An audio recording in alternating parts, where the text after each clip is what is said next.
और मेरा प्रश्न ये है कि मैं ब्राह्मण परिवार से हूँ, तो वहाँ के लोग बाग जो है, कुछ ब्राह्मण जो पंडित है, वे बोलते हैं कि ब्राह्मण को हरिजन के घर पर भोजन नहीं करना चाहिए, यानी कि समझ जाओ आप। ठीक है, तो क्या ये सच है?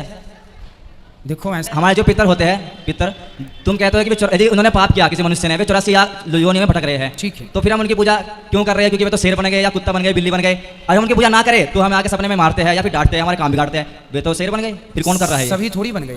नहीं, जो भी बन गए, हमें क्या पता वे क्या भाई, बने क्या ऐसा नहीं। है जैसे आपके पिताजी पुण्य करके मरे जी, तो वो तो मुक्त हो गए, पर आपके दादाजी के पिता। आप सभी चैनल को सब्सक्राइब कर लीजिएगा, जो भी यूट्यूब पर देख रहे हैं चैनल को सब्सक्राइब कर लीजिए और शेयर कीजिएगा। मैं तृप्ति आप सभी का स्वागत करती हूँ अपने YouTube चैनल में। आज मैं आ चुकी हूँ आप सभी के समक्ष भक्ति में एक और वीडियो लेकर के। आज देरी करें, आपका समय ना बर्बाद करते हुए शुरू करते हैं आगे की ये वीडियो। गुरुजी जय श्रीमन नारायण। जय श्रीमन नारायण। गुरुजी मैं आपका बहुत बड़ा भक्त, मतलब कि फैन हूँ। और मेरा प्रश्न ये है कि मैं ब्राह्मण परिवार से हूँ, तो यहाँ के लोग बाग जो है, कुछ ब्राह्मण जो पंडित है, वे बोलते हैं कि ब्राह्मण को हरिजन के घर पर भोजन नहीं करना चाहिए, यानी कि समझ जाओ आप। ठीक है, तो क्या ये सच है?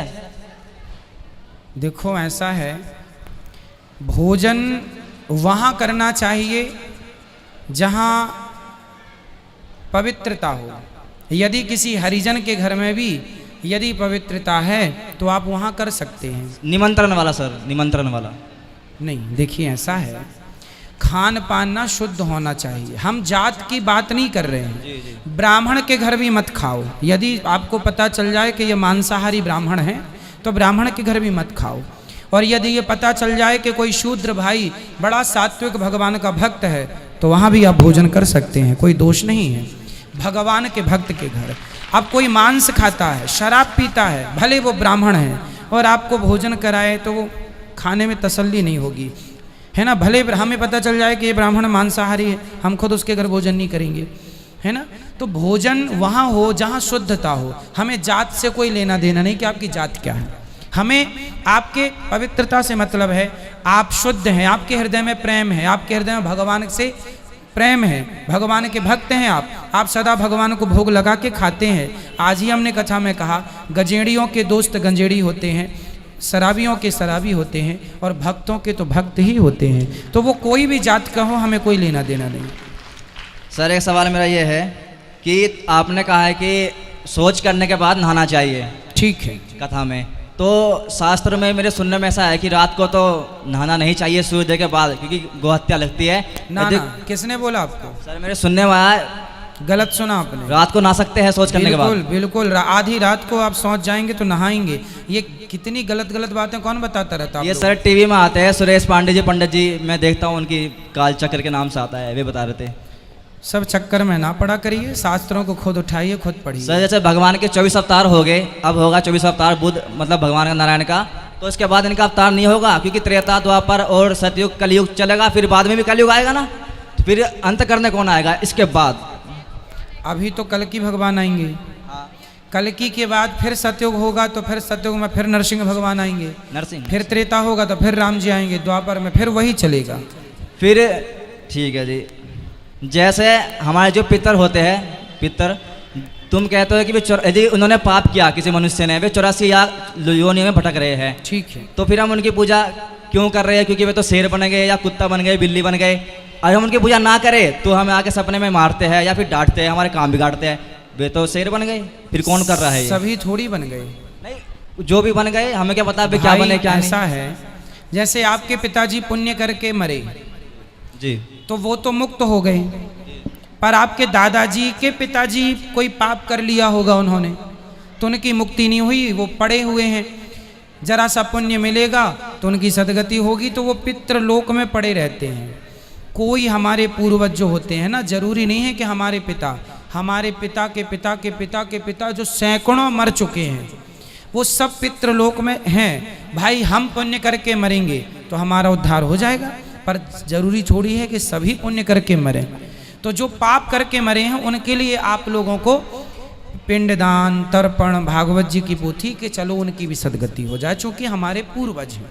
आप कहते हो कि भागवत से कि मनुष्य को, मतलब कि जो मर जाता है सब मोक्ष मिल जाता है, ठीक है। यदि कोई मरने के बाद शेर बन गया, सपोज डेट, हाँ, तो और मैंने उसके नाम की भागवत करवा दी संकल्प से, ठीक है, तो उसे मोक्ष कैसे मिलेगा? माने की संकल्प में तो आपका गोत्र होगा ना, जी तो आपके गोत्र में जितने आए हैं, हाँ आपके पिता के पिता के पिता के पिता, सबका तो वही गोत्र जी कहलाया। जी जी जी तो उस गोत्र से सबको प्राप्त होता है। यदि आपके पिताजी या दादाजी या जो भी व्यक्ति हैं वो शेर बने हैं, हाँ। तो शेर यदि उसे किसी प्रकार की दिक्कत है तो उस रूप में उसे, यदि वो बीमार है, नहीं नहीं ठीक है, आपने बताया था उसका मांस मिल जाएगा शेर को वहाँ पे। बिल्कुल। नहीं, मरने के बाद फिर वे जन्म से छूट जाएगा, पुनर्विजन्म से। नहीं पुनरपि, वो तो चक्कर में पड़ी है ना, शेर बना है मतलब जन्म मृत्यु में तो पड़ी है। शेर तो बने हैं, हमने भागवत करवा दी, मोक्ष तो मिलेगा ना, मरने के बाद दोबारा नहीं होना चाहिए जन्म। सुनिए, मोक्ष तो मिल जाएगा, उसके पापों से मोक्ष तो उसके ही कर्मों से मिलेगा। आप लोग जो कर रहे हैं उस कर्म से ये होगा कि वो जिस योनि में है उस योनि में उसे कष्ट नहीं होगा। माना कि शेर है और वो यदि दुखी है तो हो सकता है कि आपके पुण्य से उसको कोई दवा देने पहुंच जाए या उसका कोई मददगार पहुंच जाए। भाई कुत्ते को भी तो लोग दवाई दे देते हैं, सब कुत्तों को नहीं पर कुछ को मिल जाता है। कहने का तात्पर्य यह है, उस योनि में यदि वो कष्ट पा रहा है तो उस योनि के कष्ट से तो वो मुक्त हो जाएगा, बट 84 के चक्कर से तो वो खुद के ही कर्म से जाएगा, है ना। यदि आपने उसके नाम की पोथी कराई है तो ये निश्चित है कि उसकी सदगति होगी, पर वो उसके पाप भोगने के बाद। पहले उसका पाप, अभी शेर के बाद उसे कुत्ता भी बनना होगा तो वो कुत्ता भी बन लेगा, मुर्गा भी बनना होगा मुर्गा, पर उसके बाद उसकी सदगति हो जाएगी। आप कहते हो कि यदि जैसे मेरा कुछ काम बिगड़ गया, ठीक है, तुम कहते हो कि तुमने कुछ गलत किया पिछले जन्म में, और आप कथा में कहते हो कि हमारा जो 5 किलो पाप निकला है, हाँ, उसके बल पर हमने 84 लाख योनियां भोग ली, ठीक है, और फिर हमें 100 ग्राम का पाप पुण्य के उस पर मनुष्य जन्म मिला। तो फिर तुम कहते हो कि जो हमने अब हमारे साथ दुख हुआ कि वो पिछले जन्म का पाप करा हुआ है, क्योंकि पाप तो अब है नहीं, क्योंकि पाप तो हम भोग आए। फिर तुम ऐसा क्यों बोलते हो गुरुजी? बेटा बात ऐसी है कि हम 100 ग्राम पुण्य लेके तो मनुष्य बने हैं। हाँ जी। तो इसमें एक चीज़ और है कि हम मनुष्य बनने के लायक नहीं थे।